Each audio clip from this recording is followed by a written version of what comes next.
Buying a sitar is one of those decisions that starts with one simple idea. I want to play something different. And somehow ends with you staying up until 3 a.m., buried under Chrome tabs about sympathetic strings and gourd sizes. It's a real rabbit hole. Let's get basic first. There are two broad types of sitars you'll encounter. Ravi Shankar style, which is more ornate and melodic, and Vilayat style, generally plainer and with a sharper, punchier sound.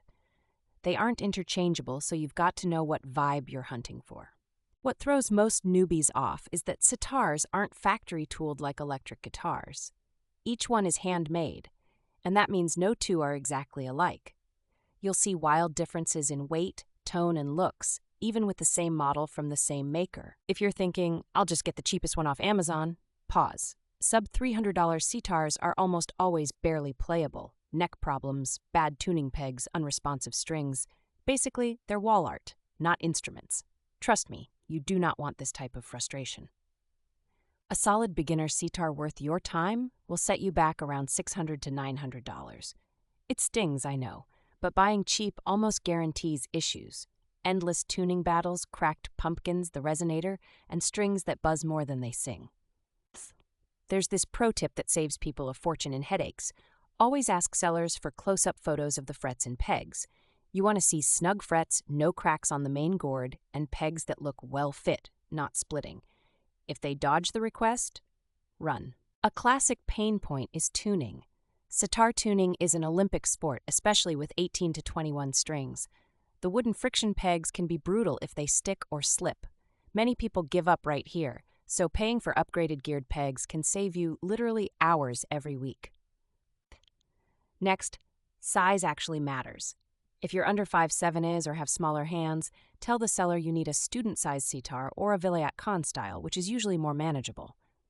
About 63% of new players quit because their instrument just doesn't fit them. Don't sleep on setup and shipping either. Sitar bridges are delicate and sometimes ship loose to avoid breakage, so budget $50 to $150 for a local luthier or teacher who can set up your sitar after it arrives. A pro setup changes the game for about 90% of people. Be annoyingly curious about where your sitar was made. The best ones tend to come from Miraj, India, and there are reputable brands like Hiran Roy and Radha Krishna Sharma. Avoid generic names. If you're seeing made in Pakistan from a random vendor, just back away. If you're buying online, always ask if returns are allowed. Sitar makers aren't Amazon. Some might ship late, crack in transit, or arrive strung backward. Having a solid return policy is like musician insurance.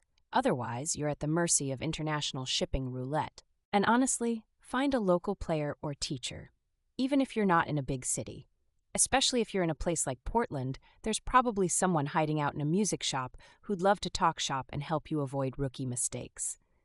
Leverage that knowledge, and your odds of getting a great sitar go up dramatically.